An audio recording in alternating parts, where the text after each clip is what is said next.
Hello there, dear friends, and welcome once again to the Relaxed Fantasy Review. Today, we're going to be digging into the Dragonmarks of Eberron again, and we're going to be talking about one of the most interesting Dragonmarks, in my opinion, the Mark of Hospitality. This is a specific Dragonmark that goes to halflings. Just like the Mark of Healing, the Mark of Hospitality acts as a sub-race. So you still get all of your classic halfling features, and you just don't get one of the sub-races, the light-footed, a stout halfling. Instead, you get this. And there are some very, very cool features that you get for giving up your sub-race and taking on this mark. I'll get into the details in just a second, but before I do, I'd like to let you know, Relaxed Fantasy Review has memberships. For just $1 a month, you can support me here on YouTube, and you get a couple benefits. First, you get a little badge next to your name in the comments, letting folks know you're a supporter, and you get early access to the videos. I upload videos every other day, so if you have a membership, you get them a day earlier than everyone else. If that interests you, there's a join button just below this video if you click on that. If you can't support or just don't want to, that's totally fine. I appreciate you being here and watching the content anyway. So, as a halfling, you get your +2 to dexterity, and for the Mark of Hospitality, you get a +1 to charisma. So those are both solid, 10 out of 10 and 8 out of 10 respectively. You're still small, 9 out of 10. You still have a 25-foot movement speed, 8 out of 10. You still have the Halfling Lucky trait, so 10 out of 10. You still have the Brave feature, so 9 out of 10 for that. You still have Halfling Nimbleness, so 8 out of 10. You still have the Common and Halfling languages, so not 8 out of 10. This has all been covered in my Halfling video, so you still got all the Halfling stuff. Then, you have the feature Ever Hospitable.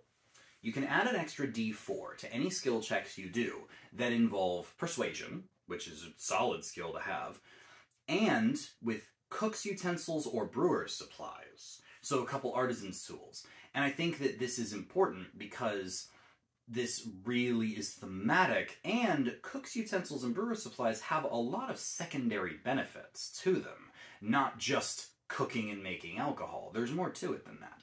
And I think that with the persuasion added on top, this is a really powerful ability, and I say 9 out of 10 for Ever Hospitable. Then you have Innkeeper's Magic. You automatically know the Prestidigitation cantrip, which is really, really good. There's a lot you can do with that spell. And then you also have Unseen Servant in your repertoire.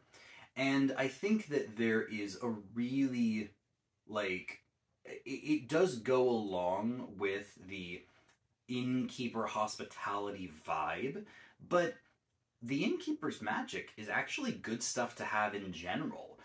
These aren't always spells, they're not S-tier spells, but these are powerful enough, I think, to grant Innkeeper's Magic 8 out of 10. There's some power here that goes outside the inn, and getting them once per day for free, especially if you're a martial character. I mean, having a fighter or a monk or, heck, a barbarian who knows Prestidigitation, that's just hilarious, and it's so cool.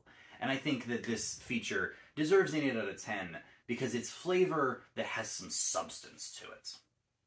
And then finally, the Spells of the Mark. Spells of the Mark grants you spells added to your class's spell list, so you have to be a caster to get these. But, as a caster, not all of these spells might be available to you, and this adds them to your selection. So you don't get them for free, you still have to pick them. But they grant you such standouts as Goodberry, as Aid, Sleep is on here, which is a fun one. Interestingly, so is Leomund's Tiny Hut, which is incredibly strong, and granting it to just any halfling who has this mark, who also happens to have magic. This is some powerful stuff, and I think that the Spells of the Mark overall is an 8 out of 10, but there's a lot of good magic in here that could be added, and not all of it's available to every class, so If you're a caster that doesn't normally get these spells, this mark can really help you out. Overall, the Mark of Hospitality Halfling is still a halfling, and you can absolutely lean into the innkeeper trope if you want to, but there's enough here that can just make your campsite pleasant to be around, giving you utility magic, giving you the ability to adventure more comfortably, and with much more potent, like, there's something about being out in the wilderness and camping around a campfire in bedrolls.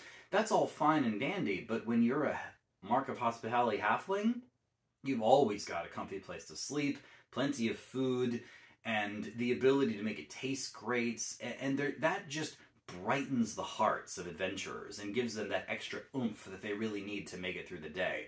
I think that this is a phenomenal Dragonmark, and is deserving of a 9 out of 10 overall. I think it's a solid pick. This has been the Relaxed Fantasy Review. If you enjoyed the video, please like and subscribe down below. Have a look for the join button down there, and keep your eyes peeled for more Dragonmark reviews coming down the line soon. Have a good one, my friends.